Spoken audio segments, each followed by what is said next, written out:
impeachment demonstraram, a política muda mesmo é pela política, ou seja, pelo voto e pela participação popular.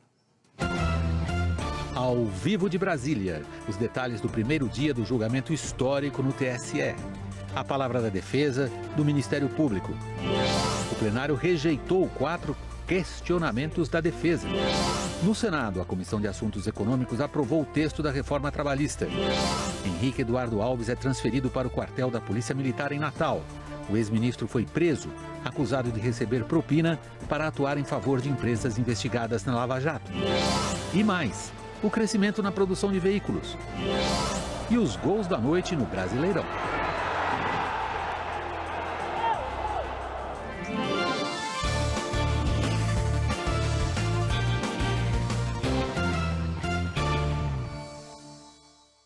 O Tribunal Superior Eleitoral passou pela primeira etapa, ou por parte dela, do julgamento da chapa Dilma Temer na noite desta terça-feira, ao rejeitar 4 preliminares que contestavam a própria competência do tribunal. Uma delas fazia isso para julgar um presidente. Vamos ao vivo a Brasília conversar com Heraldo Pereira. Heraldo, boa noite. Eu acho que precisa uma tradução para a linguagem popular que quer dizer essas preliminares. Seria algo como, por exemplo, limpar o terreno em volta para prosseguir em direção à análise do conteúdo propriamente dito da ação desse julgamento, Heraldo? Olha, indo no popular, o tribunal indicou que é preciso ter paciência agora. Antes de irmos ao fato, boa noite, William, boa noite especialmente a você, que para nós do Jornal da Globo é sempre sinal de prestígio com a sua audiência. Estamos diante de um julgamento que tem dimensões inéditas para a Justiça Eleitoral. Afinal, o que está em jogo é o risco de cassação de diplomas conferidos judicialmente aos integrantes da chapa vencedora num pleito presidencial. Isto depois da posse, do impeachment da titular e em meio ao governo do vice. Este processo, que está resumido em 4 ações já unificadas, esteve quase sepultado, sobreviveu a duras penas e agora se coloca como a questão do jogo político. Daí a mobilização da Corte Superior Eleitoral, que ouviu de novo as partes. O autor da ação, o PSDB, os 2 interessados, PT e PMDB, e o Ministério Público em seu papel constitucional de fiscal da lei e órgão da acusação. Ao fim deste processo é que o relator, ministro Herman Benjamin, começou a abordar o voto dele, dividido entre questões preliminares e os procedimentos que ele adotou, já indicando uma linha de voto a ser apresentado aos colegas da Corte. Vamos ver. Nessas 4 ações, objetivam os autores a imposição aos candidatos da chapa da coligação com a Força do Povo de sanções de cassação de mandato e declaração de inelegibilidade para as eleições a se realizarem nos 8 anos subsequentes àquela eleição. Portanto, aqui nós estamos debatendo 2 sanções e não apenas uma.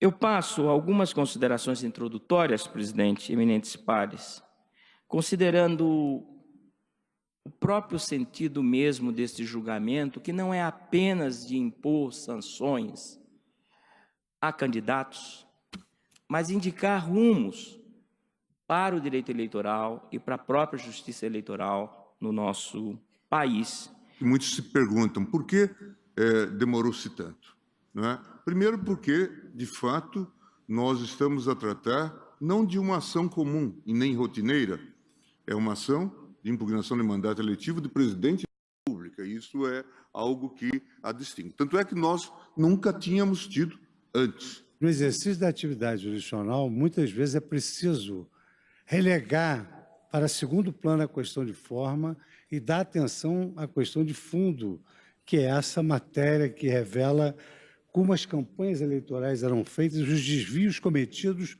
contra a vontade do povo.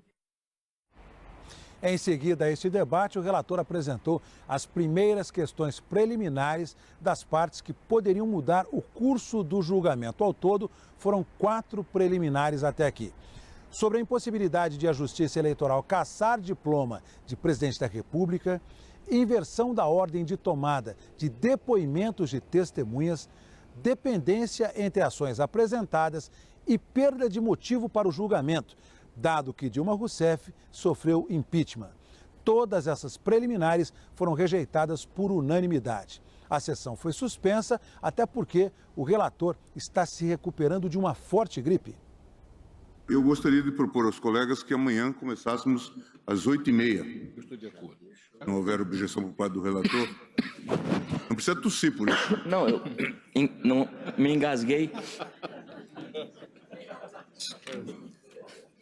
Presidente, se Vossa Excelência puder manter o horário das 9 horas, eu agradeço. Então vamos manter o horário. Meia hora não vai, imagino, prejudicar os nossos trabalhos. E Vossa Excelência sabe que... Então voltamos às 9 horas em homenagem à gripe do relator. Tá bom. Há teoria que não é gripe, então... Bom, vamos suspender, portanto, a sessão e prosseguiríamos amanhã às 9 horas. Agradeço a todos, especialmente ao relator, por esse enorme esforço. Bom, como se viu, então, a sessão do TSE vai ser retomada a partir das 9 horas da manhã de amanhã. Houve aí uma dúvida se seriam às 8h30, mas ficou decidido que vai ser a partir das 9 horas da manhã. Portanto, aí está o momento de retomada desta sessão. William Vac. Você já indicou, Heraldo, vários pontos do julgamento. Nós vamos agora, a gente volta a conversar logo depois do Júlio Mosquera, nós vamos daqui a pouquinho falar com ele aí em Brasília, para ele dar uma ideia para nós mais em detalhe do que foi essa linha do tempo, como é que foi a cronologia desse dia de um julgamento tão importante. Eu volto a falar contigo daqui a pouquinho, Heraldo, até já. Esse primeiro dia do julgamento, ele teve cerca de 3 horas de duração, foi o suficiente, o Heraldo já indicou, para serem expostos em boa parte também os principais argumentos de acusação e defesa. Mas como dizia o Júlio Mosquera, nosso repórter acompanhou o dia e ele resume para nós os pontos mais relevantes. Júlio, boa noite. Boa noite, William. Boa noite a todos que nos assistem. William, antes de falar propriamente dessa linha cronológica, como você falou, falar propriamente do julgamento, eu quero destacar todo o aparato que foi montado para dar tranquilidade a esse dia histórico. Como algumas imagens vão mostrar aí, imagens que nós fizemos ao longo do dia, 650 policiais foram mobilizados para ficar aqui de plantão. Outros 150 também estavam acessíveis a qualquer momento.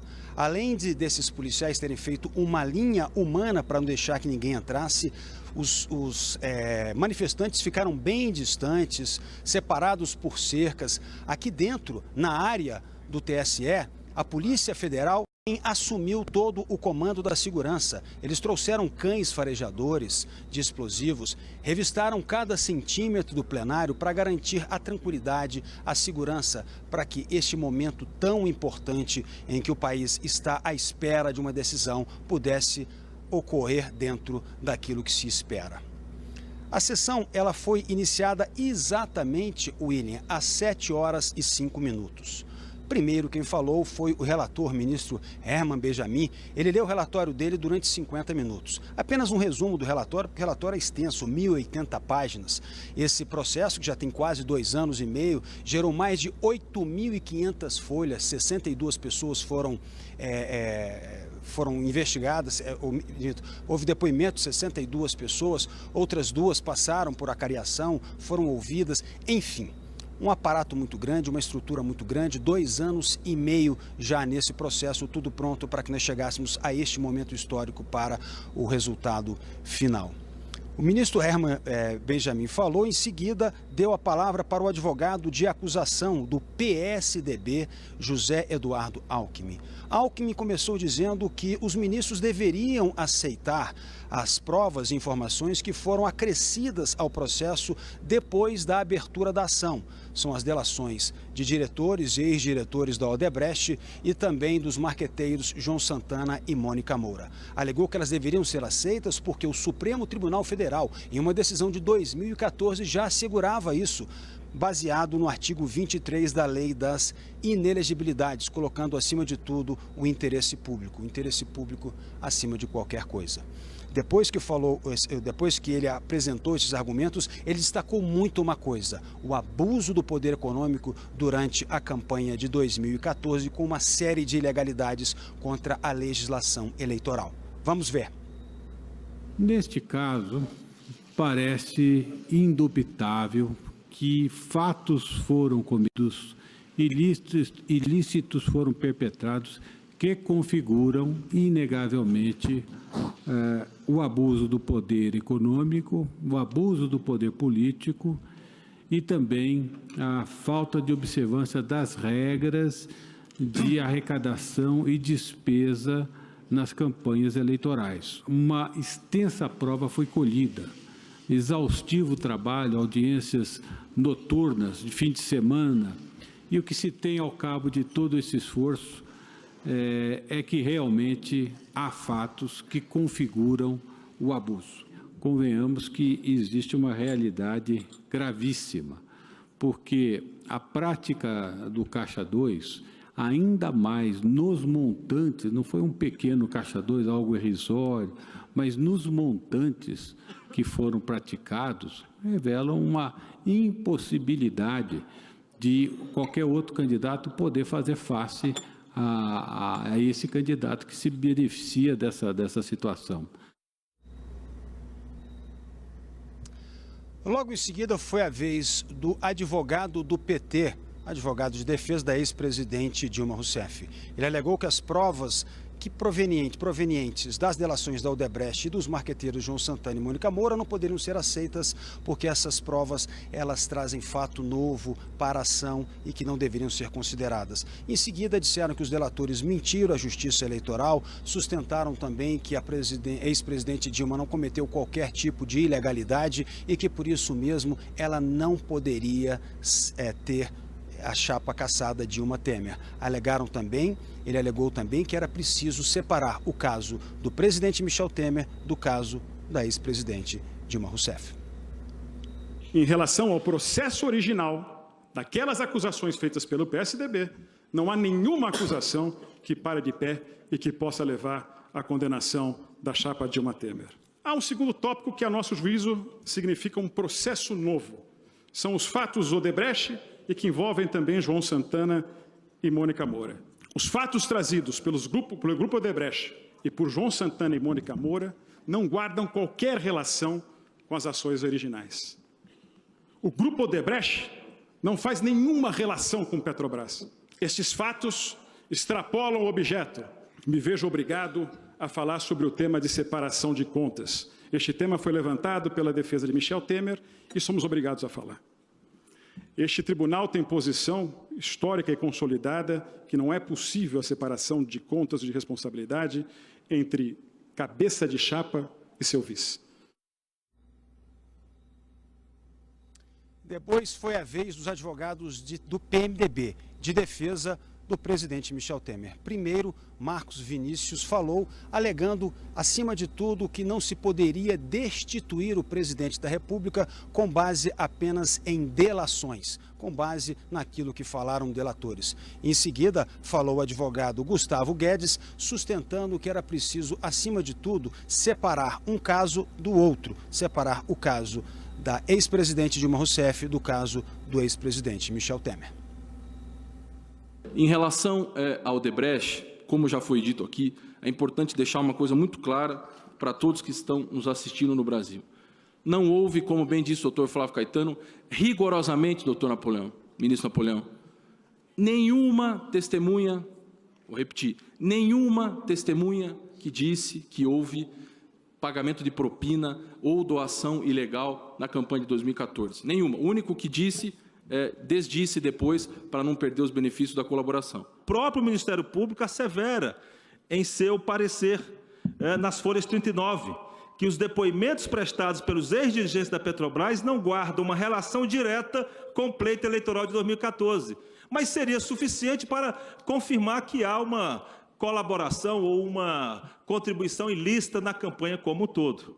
Portanto, excelentíssimos julgadores, estamos diante de uma matéria clara de alargamento da causa de pedir que não é possível. Em seguida, quem falou foi o procurador eleitoral Nicolau Dino, que defendeu a cassação da chapa Dilma Temer, alegando que os dois tiveram o mesmo procedimento durante a campanha eleitoral e que, por isso, eles não poderiam ter as contas julgadas separadamente. Ele alegou que todas as informações e provas que foram colhidas depois e apresentadas no processo, depois da abertura da ação, foram feitas só após a homologação das delações premiadas pela Justiça, no momento em que os juízes de fato deveriam trazer as provas. E afirmou que houve muito abuso econômico, inclusive com arrecadações que foram ilegais e sorrateiras. Há elementos robustos que evidenciam a prática de abuso de poder econômico e, portanto, a justificar, nos termos da legislação eleitoral, a cassação da chapa, a cassação da chapa como um todo. E aqui, em caráter derradeiro, assinalo que essa consequência decorre expressamente do que consta da Constituição, que prevê o artigo 77, que a eleição do presidente importa a eleição do vice. E para efeito, portanto, de conclusão quanto à eventual desconstituição e de cassação, não pode haver a separação da chapa, não pode haver a indivisibilidade, conforme reiteradamente tem decidido esse tribunal. Pois é, aí estão então as considerações dos advogados de defesa, de acusação, também do ministro Herman Benjamin, e tudo isso com certeza amanhã vai ser muito considerado na hora da votação dos ministros. William. Obrigado, Júlio Mosquera. Boa noite para você em Brasília. Refazendo brevemente para você que nos acompanha o caminho até agora dessa edição do Jornal da Globo.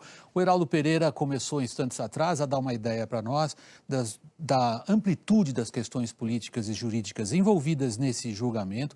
O Júlio Mosquera trouxe para vocês um bom resumo do que são os principais pontos levantados por esses, digamos assim, personagens, pela acusação, pelos advogados que sustentam a acusação, pelos advogados que sustentam a defesa. Nós voltamos agora a falar com o Heraldo Pereira sobre alguns aspectos mais políticos também.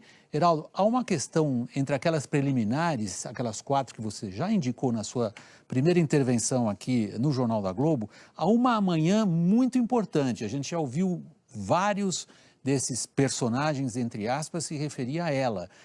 Se é possível ou não considerar nesse julgamento aquilo que foi dito por delatores depois daquela bomba das delações premiadas da Odebrecht.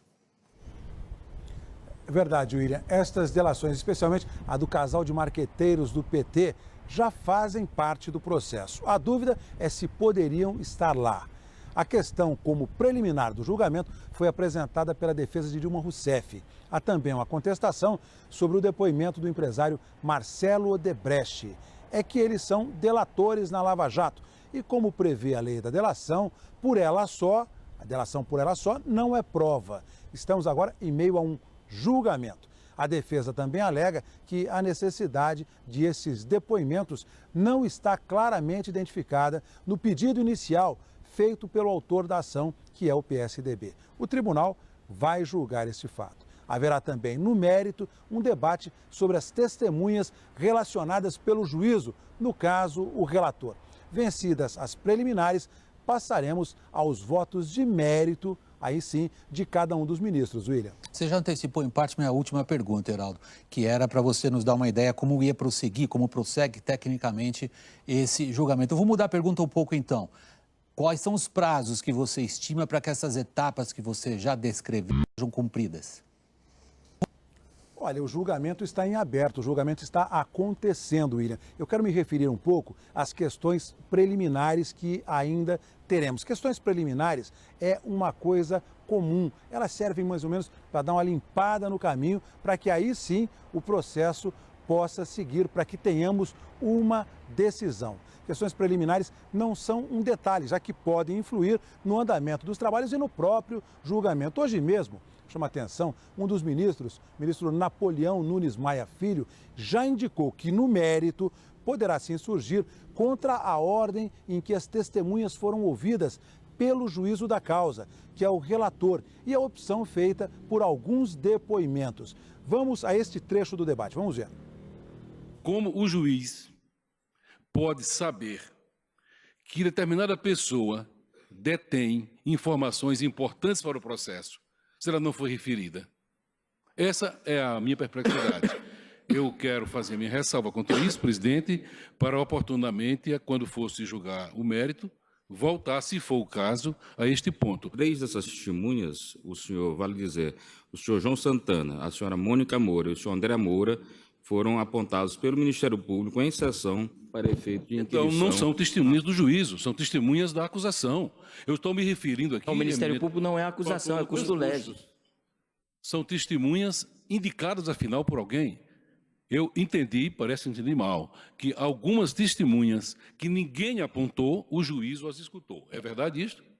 Ministro Napoleão, Vossa Excelência está trazendo uma questão importante que nós trataremos amanhã. Como se vê, é um processo complexo, histórico e que poderá levar a muita discussão. No mérito, então, do julgamento. Aí sim, poderemos ter intensos debates entre os 7 julgadores da Corte Eleitoral. William Vac. Muito obrigado, Heraldo Pereira. Até amanhã. E obrigado a você novamente.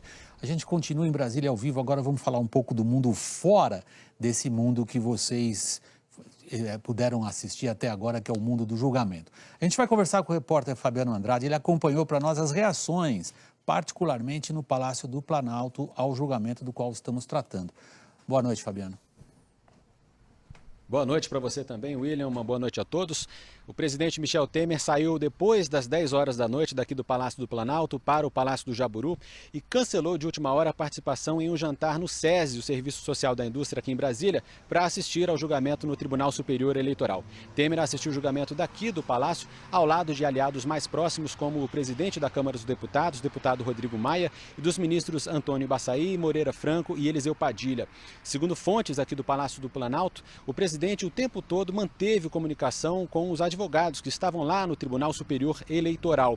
Os advogados, aliás, que têm se desdobrado entre a defesa no tribunal e a resposta ao questionário com 82 perguntas feitas pela Polícia Federal. Inicialmente, esse questionário deveria ter sido respondido até a terça-feira. A defesa pediu um prazo maior e o ministro Edson Fachin, do Supremo Tribunal Federal, concedeu até a sexta-feira. Michel Temer é alvo de um inquérito aberto a partir da delação do empresário Joesley Batista e responde pelos crimes de organização criminosa, obstrução à justiça e corrupção passiva. A partir desse questionário, a Polícia Federal vai montar um relatório indicando se há provas suficientes contra o presidente Temer e quais crimes teriam sido cometidos. William Vac. Fabiano, você se concentrou até agora no lado jurídico, no lado legal da resposta do governo, particularmente do presidente Michel Temer, ao que está acontecendo.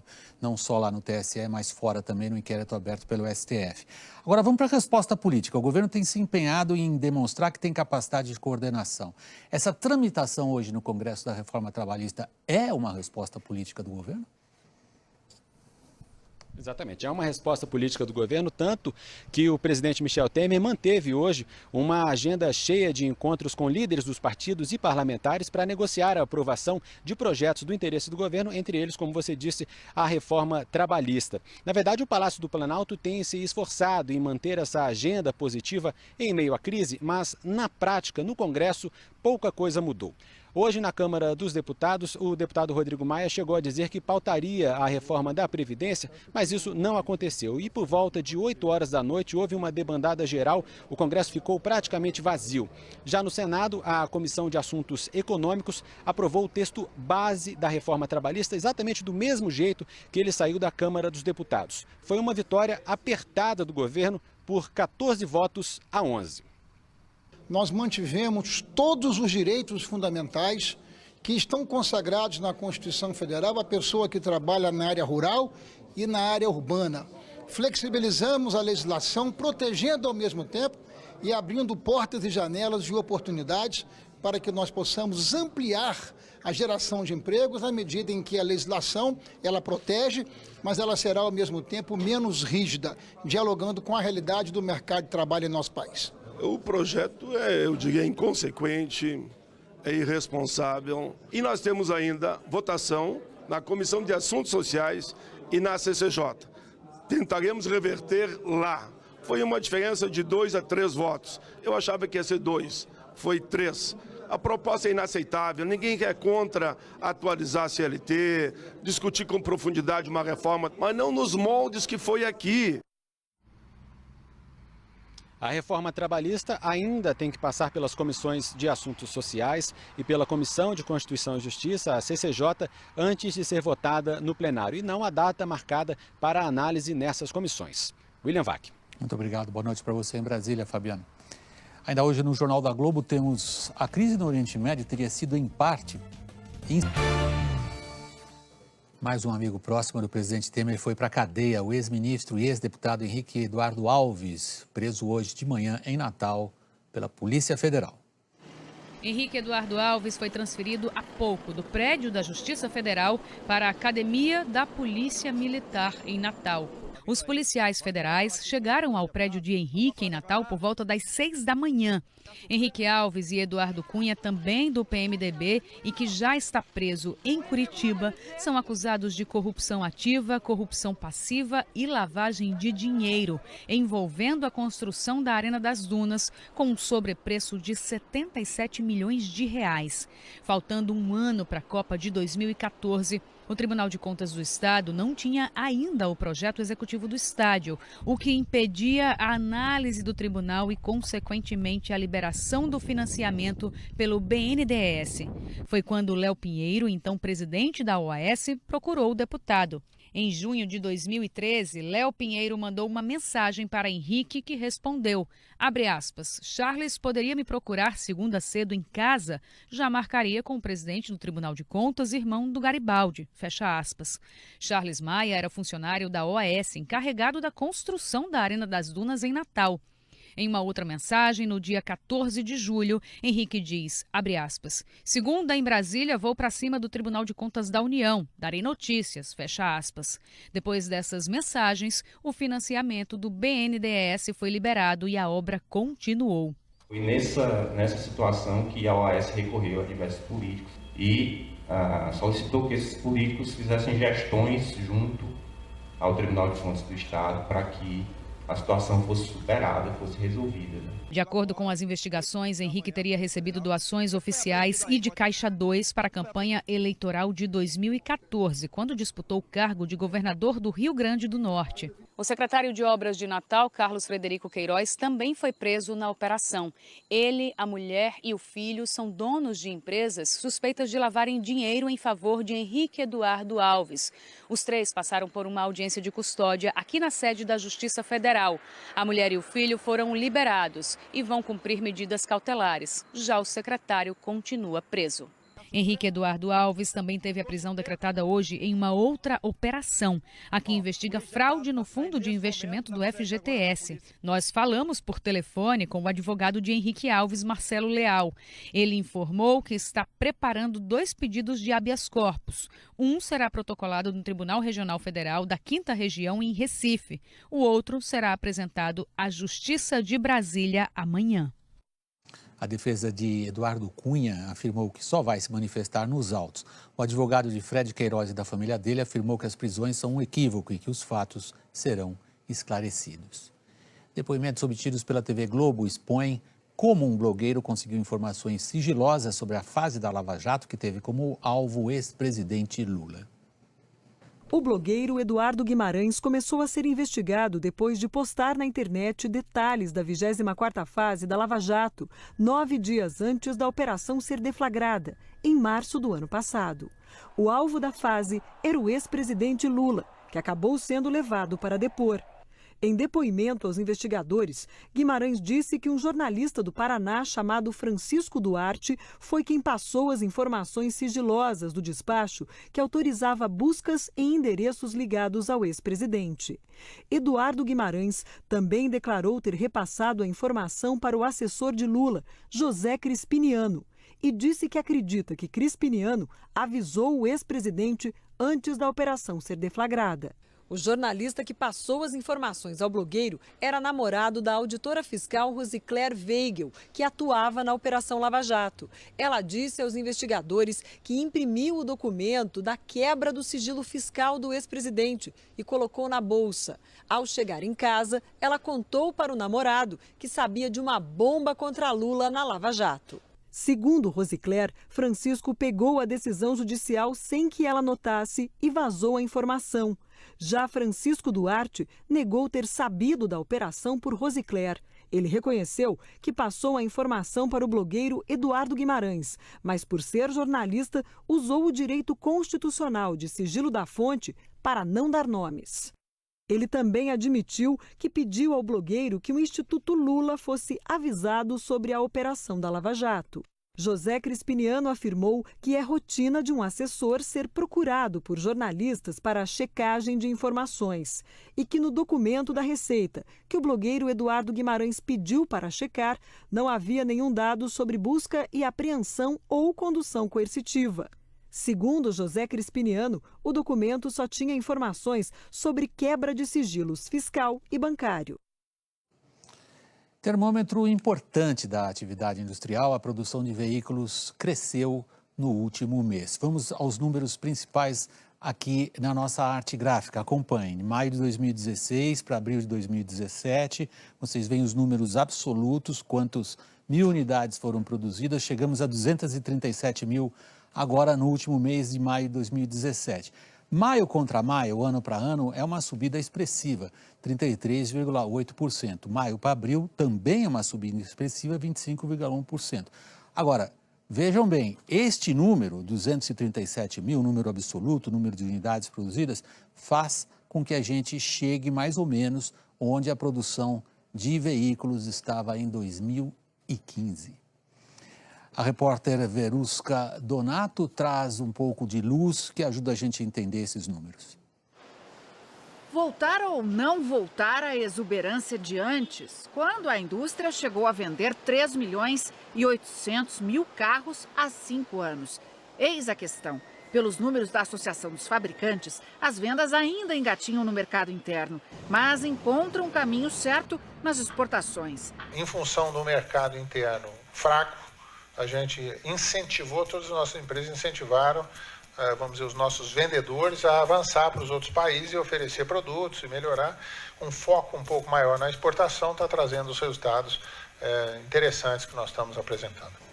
No mercado interno, o consumidor ainda pensa nas incertezas políticas e econômicas. Ele não compra, ele fica esperando melhorar ou se sentir mais confiante para comprar o carro. Mas é uma volta às compras tão tímida que a gente tem dificuldades em encontrar consumidores para dar entrevista. É que muitas concessionárias ainda passam horas sem receber um cliente. E não dá para ficar esperando só as boas notícias virem de Brasília, não. Por isso, muitas lojas estão caprichando nos descontos na hora de fechar o negócio. O Carlos só comprou o carro depois de muita negociação. Como pagou à vista, ele conseguiu R$14 mil de desconto. Eu precisava também renovar a minha picape, então aproveitei a oportunidade, preço também e as condições de pagamento. Esta economista diz que o brasileiro vai perder o medo de comprar aos poucos. Quem está empregado e não está com medo de perder o emprego, até corre o risco de trocar de automóvel, tá certo, por um modelo novo. Então, eu acho que esse é um dos pontos positivos e que tem levado o pessoal de volta às lojas, pelo menos, né, não na velocidade que a gente gostaria, mas pelo menos apontando para um número positivo esse ano. No próximo bloco, o lance que levou uma ambulância para dentro do campo no Brasileirão.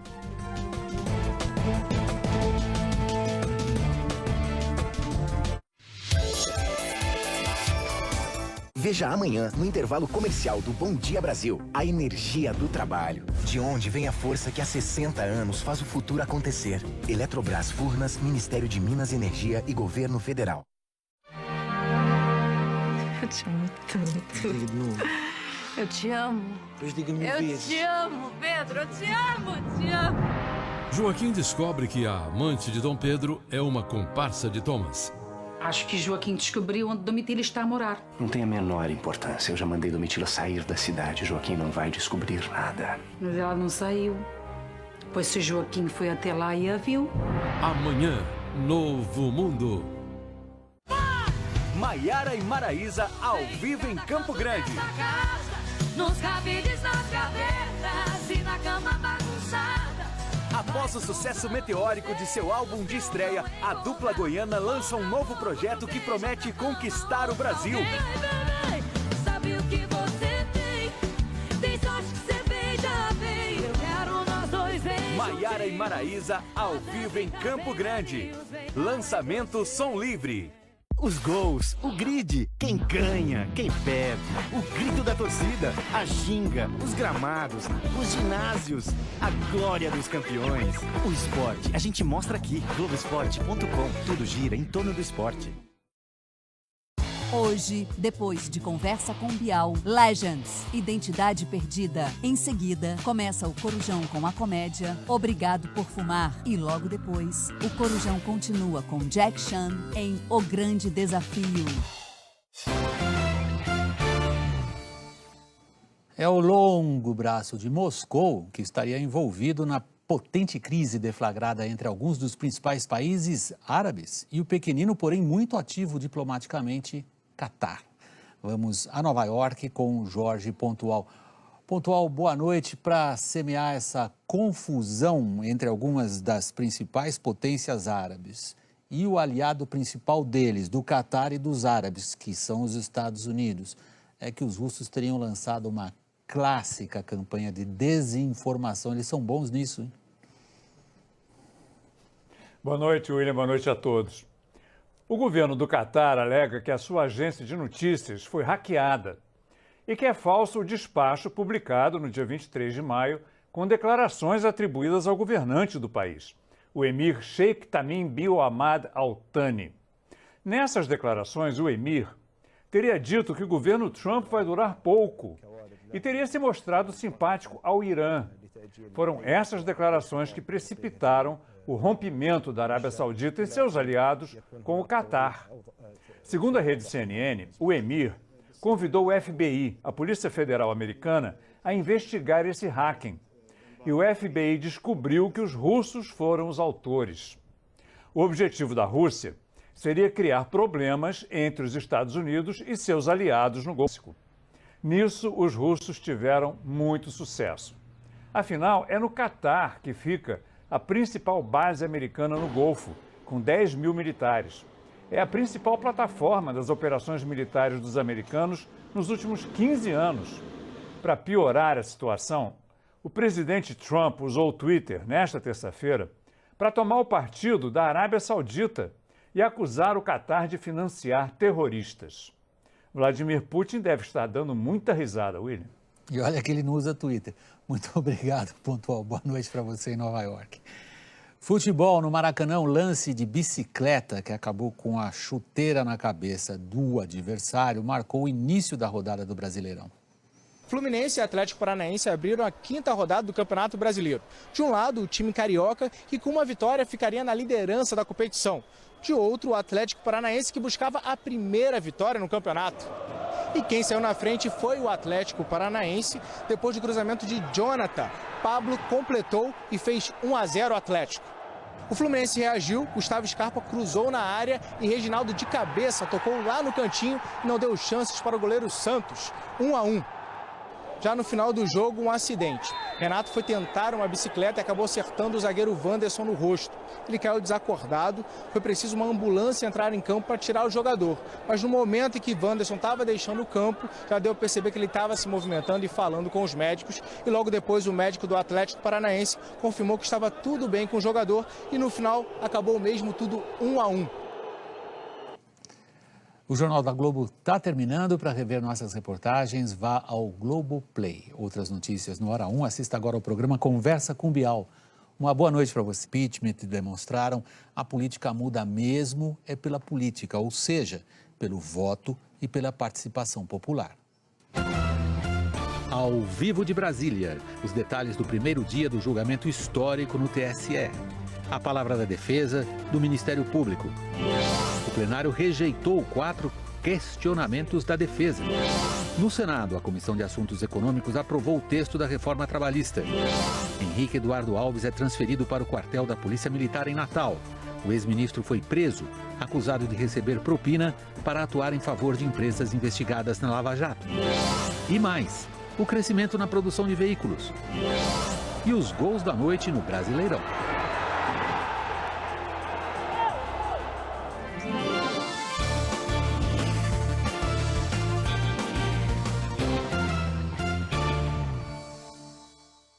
O Tribunal Superior Eleitoral passou pela primeira etapa, ou por parte dela, do julgamento da chapa Dilma Temer na noite desta terça-feira, ao rejeitar 4 preliminares que contestavam a própria competência do tribunal. Uma delas fazia isso para julgar um presidente.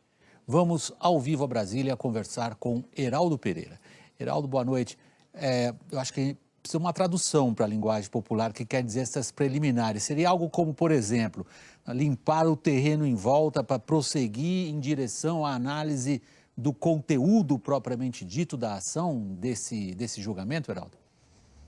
Olha, indo no popular, o tribunal indicou que é preciso ter paciência agora. Antes de irmos ao fato, boa noite, William, boa noite especialmente a você, que para nós do Jornal da Globo é sempre sinal de prestígio com a sua audiência. Estamos diante de um julgamento que tem dimensões inéditas para a Justiça Eleitoral. Afinal, o que está em jogo é o risco de cassação de diplomas conferidos judicialmente aos integrantes da chapa vencedora num pleito presidencial. Isto depois da posse, do impeachment da titular e em meio ao governo do vice. Este processo, que está resumido em 4 ações já unificadas, esteve quase sepultado, sobreviveu a duras penas e agora se coloca como a questão do jogo político. Daí a mobilização da Corte Superior Eleitoral, que ouviu de novo as partes. O autor da ação, o PSDB, os 2 interessados, PT e PMDB, e o Ministério Público em seu papel constitucional de fiscal da lei e órgão da acusação. Ao fim deste processo é que o relator ministro Herman Benjamin começou a abordar o voto dele, dividido entre questões preliminares e os procedimentos que ele adotou, já indicando uma linha de voto a ser apresentado aos colegas da Corte. Vamos ver. Nessas 4 ações, objetivam os autores a imposição aos candidatos da chapa da coligação com a Força do Povo de sanções de cassação de mandato e declaração de inelegibilidade para as eleições a se realizarem nos 8 anos subsequentes àquela eleição. Portanto, aqui nós estamos debatendo 2 sanções e não apenas uma. Eu passo algumas considerações introdutórias, presidente, eminentes pares, considerando o próprio sentido mesmo deste julgamento, que não é apenas de impor sanções a candidatos,